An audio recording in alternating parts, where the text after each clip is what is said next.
Hello everyone, I'm Chili. Welcome to my first video and a first of its kind video, the Boxart Nuzlocke. A little different from the other Nuzlockes, as with the Boxart Nuzlocke, we are only able to use the Boxart legendary of the game in battle. In the case of Pokemon Diamond, it's Dialga. We'll still use standard Nuzlocke rules such as no items in battle, no overleveling, and if a Pokemon faints, it's gone for good. Or in our case, the run is over. Now let's get started. We choose our starter just as any other game. I changed Turtwig to be Dialga, as Infernape will give us the biggest challenge being paired with our rival. Named Kronos after the Greek god of time because, well, Dialga controls time. Fitting, right? With a lonely nature plus attack minus defense, not the best, but not the worst.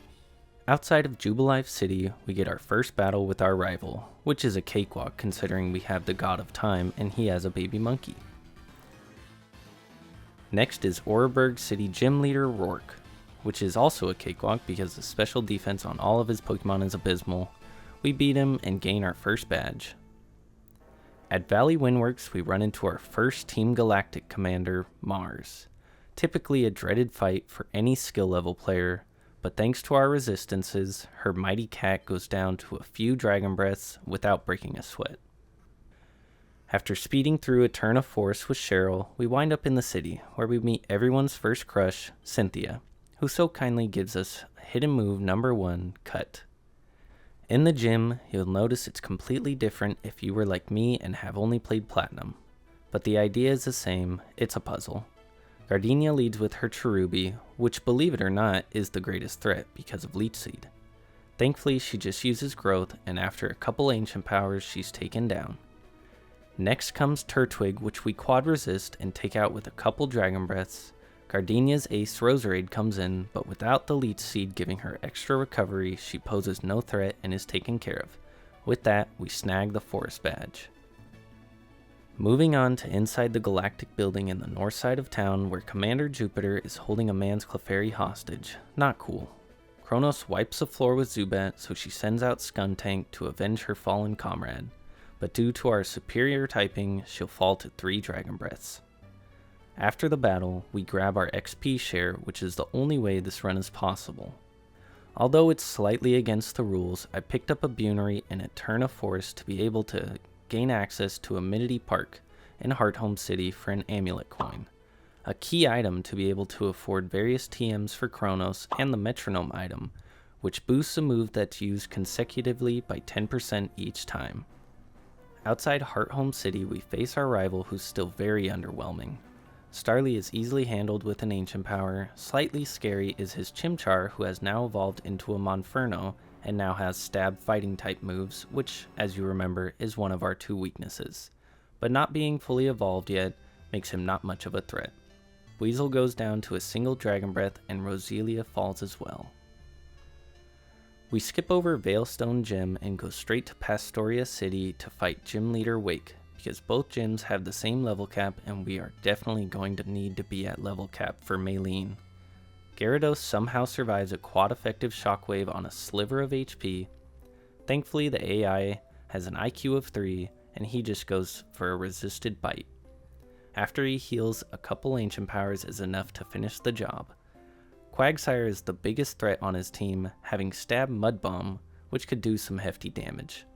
Luckily we get a para off Dragon Breath and he can't answer back from being paralyzed, and a 10% boost to Dragon Breath from Metronome is enough to finish the job. Wake's Ace Floatzel comes out. He hits us with Ice Fang for decent damage, as our Shockwave sends him to half after his Citrus Berry. One more is enough to net us the Fen Badge. We backtrack to Veilstone City where Maylene is waiting for us with the toughest gym so far. I wanted to buy the Flamethrower TM from the game corner where we got our Metronome item, but sadly we did not have enough coins, so stacking Shockwaves will be our best bet. Maylene sends out Meditite first, which doesn't do much damage to us by using Confusion instead of super effective Drain Punch, but I must give the AI a hand for using Detect to break our streak of Shockwaves so Metronome won't stack. Up next is Heavy Hitter Machoke. We hit Shockwave for 3/4, as Brick Break brings us to just above half.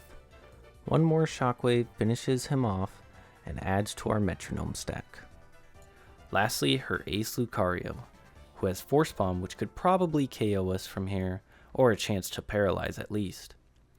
But thankfully, the AI throws, uses Metal Claw, and one more Shockwave. The Cobble badge is now ours. Back in Pastoria City, while chasing a suspicious Team Galactic grunt, we meet our rival again, and he challenges us to yet another battle. His Starly leads and falls to a single ancient power, as Monferno hits us with Mach Punch for a pitiful amount of damage, but tanks a Dragon Breath with just a couple HP. He doesn't opt to go for Mach Punch again and falls to yet another Dragon Breath. Buizel comes in and falls to a Shockwave, and Roserade to a couple more Dragon Breaths.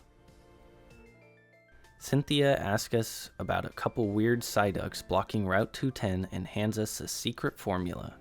It works like a charm, and speaking of charms, after saving the Psyduck, Cynthia once again tugs on her leash and makes us deliver her old charm to her grandma. Instead of making us do everything she asks, Cynthia's grandma gifts us Hidden Move 3, Surf. Having fulfilled our Cynthia quest, we can now back it up to Hearthome City, where Gym Leader Fantina is patiently awaiting us with a surprisingly scary challenge. Get it? Because, ghosts. Drifblim goes down to a crit ancient power, so she sends in her ace, Miss Magius, which uses Confuse Ray to turn this battle into a nightmare. Get it? Because ghost again. Shadow Ball does a small chunk, and we answer with a Dragon Breath and get the paralysis. Another brings her to half after her Citrus Berry, and she hits us with yet another Confuse Ray. We don't break through the first turn, but neither does she. We don't break Confusion again as we get knocked to crit range from her Shadow Ball. The run relies on breaking Confusion here, and we do to KO her with Dragon Claw. Gengar comes out last and is only able to do real damage to us with Shadow Claw. Gengar hits us and does about a third of our remaining HP. We hit her with Dragon Breath and take half. This next attack should finish the job, but Gengar lives on what seems to be 1 HP exactly, but we get a paralysis which allows us to move first next turn. Fantina uses a Hyper Potion and I switch to Dragon Claw to deal significantly more damage. One more is enough to do the job and get the Relic Badge. We arrive in Canalave City and meet our rival on the Bridge of Destiny. Well, at least I would say that if this was Platinum, but our rival still does not have a team of fully evolved Pokemon. Staravia gets dunked on by an Ancient Power. Monferno lands a crit Mach Punch for massive damage. I will now keep my mouth shut about middle stage Pokemon. Seems the little ones get angry real fast. Thankfully, Cranky Monkey is put away for nap time the next turn. Heracross had the opportunity to end this run, but chose to just go for a resisted Night Slash for some reason, and is taken care of by 2 Dragon Breaths. Weasel is one-shot by Shockwave, and Roselia to some more Hot Breath. Rourke's daddy, also known as Byron, thinks he will stand a chance being the Steel-type gym leader, but our newly acquired TM Flamethrower says otherwise. Skadoosh and Skadoosh. Bastiodon was annoying because he kept spamming Rest, and Flamethrower wasn't enough to two-shot him, but he eventually goes down as well, and that's the Mind Badge. Team Galactic nukes Lake Valor, so now we've got that to deal with. Saturn in Lake Valor and Mars in Lake Verity. After handling Team Galactic, it's off to Snowpoint, where Candace is awaiting our challenge. Being the Ice-type gym leader, it's very simple. Flamethrower, Flamethrower, Flamethrower, Flamethrower, Icicle Badge. Easy. Atop the Team Galactic headquarters, we have our first battle with Team Galactic boss Cyrus. Murkrow first and faints to an Ancient Power. Sneasel next to a Flamethrower after outspeeding us to hit with Slash. Golbat is last and goes down to a few Dragon Claws after dealing minimal damage. Before setting the Lake Guardians free, Commander Saturn challenges us, something I always forget about when replaying Diamond Pearl and Platinum. Kadabra leads and goes down to a single Dragon Claw. The big threat Toxicroak comes out as we bring him to the red with Dragon Claw. Thankfully, he just uses Swagger to confuse us. The next turn we break through and finish him off. Bronzor is last and goes down to a flamethrower. At the base of Spear Pillar, we've got the dreaded double battle with our rival against Mars and Jupiter. They lead with their Bronzors, and Chris throws out his stupid Munchlax, who is never any help with this stupid battle. Jupiter's Bronzor is first to go with a flamethrower. Mars uses extra sensory to tickle Kronos, and stupid Munchlax just goes for stockpile to raise his defenses. The cat comes in and lives a Dragon Claw at a little under half HP after her berry. Bronzor uses Gyro Ball for a minuscule amount of damage, and Munchlax lowers Perugly's defense with a Screech. Perugly falls to another Dragon Claw. Bronzor uses Reflect to raise their team's defense, and the fat baby uses Screech again. Golbat faints to a Thunderbolt as Bronzor hits us with Gyro Ball. Now it's time for Mars. Flamethrower takes down Bronzor. Mars' ace Skuntank tanks a couple flamethrowers and heals to about a quarter after her berry. Then the impossible happens. Munchlax used an attacking move. Can you believe it? I can't. Skuntank falls to a Dragon Claw and Golbat to a Thunderbolt. Now that we've interrupted Cyrus's sinister gathering, it's time to take him down once and for all.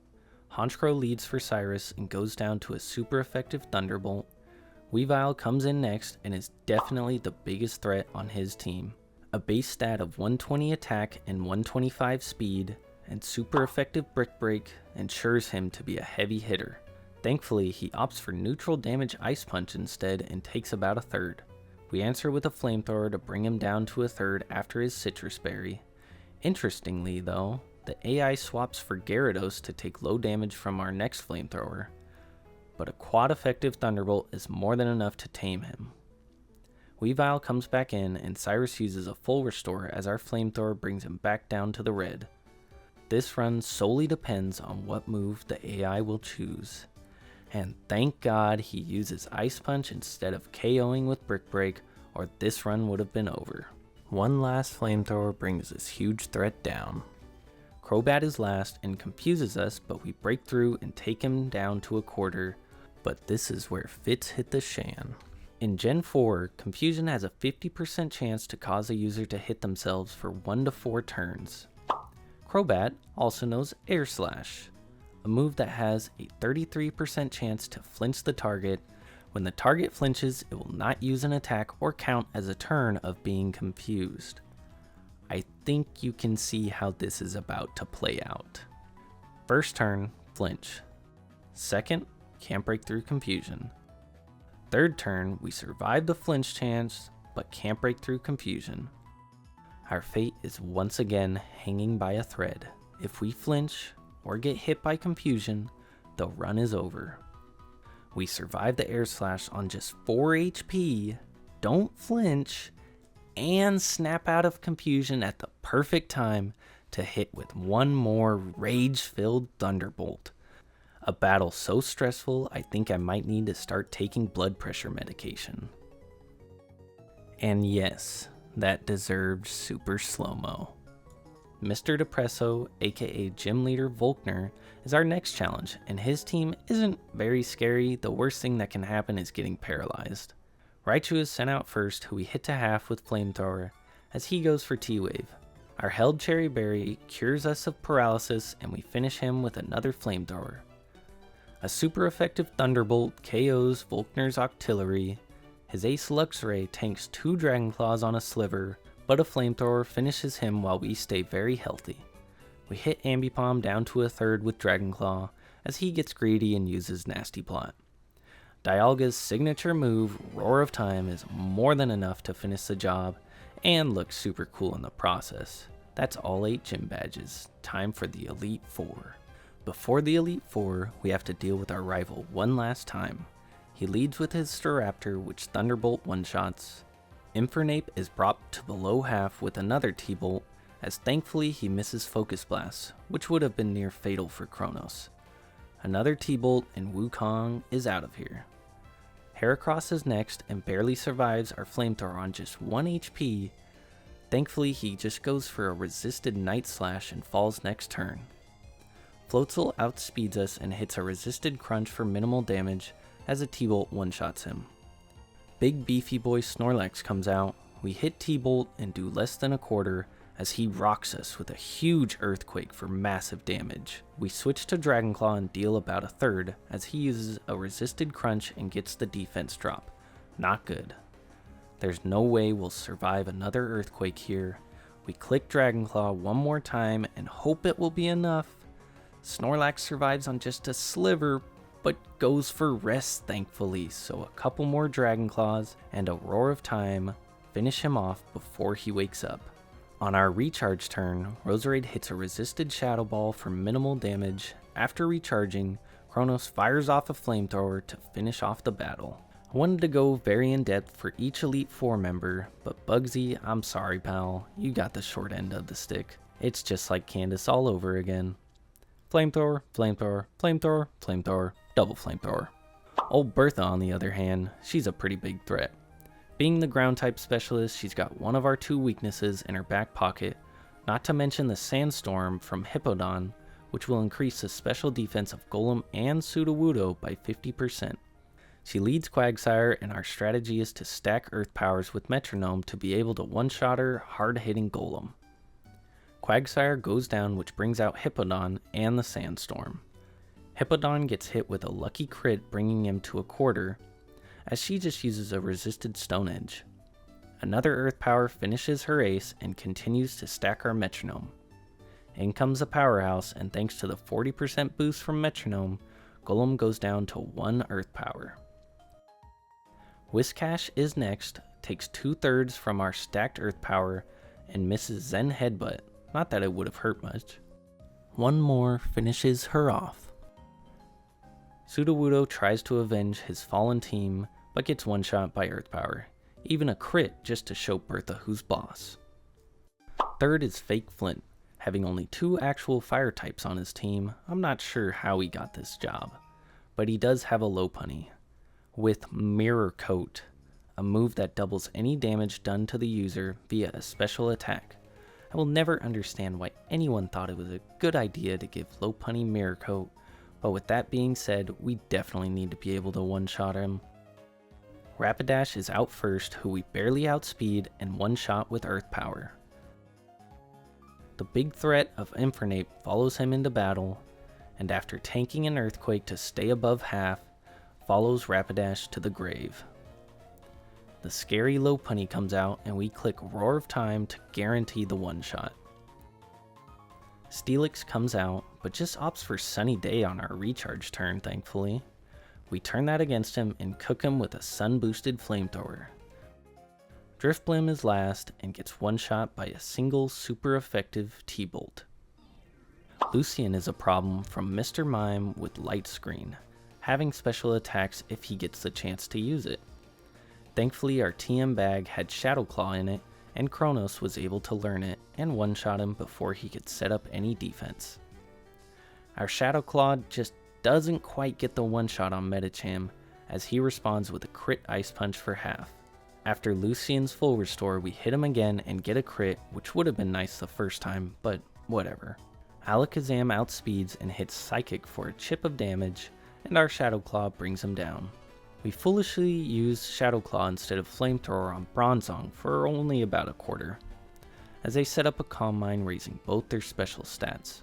Our Flamethrower brings Bronzong down to half after Citrus Berry recovery, and we get a burn for extra chip damage. Another Calm Mind from Bronzong, and now this is a huge threat. Looking back now and using a damage calculator, Flamethrower would have still been the better option, even with the +2 special defense. Lucian full restores, bringing Bronzong to 3/4 after our Shadow Claw. The next turn we switch back to Flamethrower and land the most needed crit of our run, since crits ignore stat boosts. Girafarig is out last, and Roar of Time is enough to clean up the last member of the Elite Four. What a save.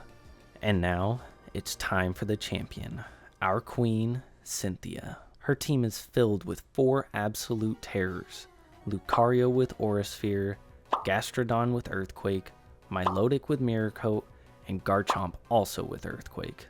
Not much left to do here but pray. Spiritomb leads, tanks a T-Bolt above half HP, and uses Embargo, which is useless since it's a Nuzlocke and we can't use items anyways. Another T-Bolt brings her to the red as Psychic deals a bit of damage. After a full restore, our next T-Bolt brings her to half. A switch from Cynthia to Gastrodon makes our next T-Bolt useless. Ice Beam does a third as we're rocked by an earthquake to below half. All we can hope for is some weird AI action now since we're in kill range to just about anything. Ice Beam brings her into the red as a Stone Edge does minimal damage. No full restore means Ice Beam can finish her off. In comes the ace Garchomp, who outspeeds and thankfully only goes for Giga Impact instead of killing with Earthquake. A quad effective Ice Beam is more than enough to one-shot. Lucario comes in, thankfully we outspeed and can one-shot with Flamethrower. T-Bolt brings Milotic to half and Chronos barely hangs on with just 5 HP after her Ice Beam, and another T-Bolt is just enough to finish the job. Spiritomb comes back out with half HP, and another Metronome stacked T-Bolt is just enough to kill. Cynthia is down to her last Pokemon, Roserade, and it's actually about a 70% chance to one-shot with Ice Beam or Flamethrower. But Roar of Time is guaranteed, but with only 90% accuracy, so it's time to choose our odds and gamble. We click Roar of Time and connect. Down goes Roserade, down goes Cynthia. Our journey has ended in a spectacular fashion. With a whole lot of luck and a whole lot of blood thinner medication, the first ever Boxart Nuzlocke has been completed. Thank you for watching. Don't forget to leave a like, subscribe, and leave a comment on which game I should attempt next.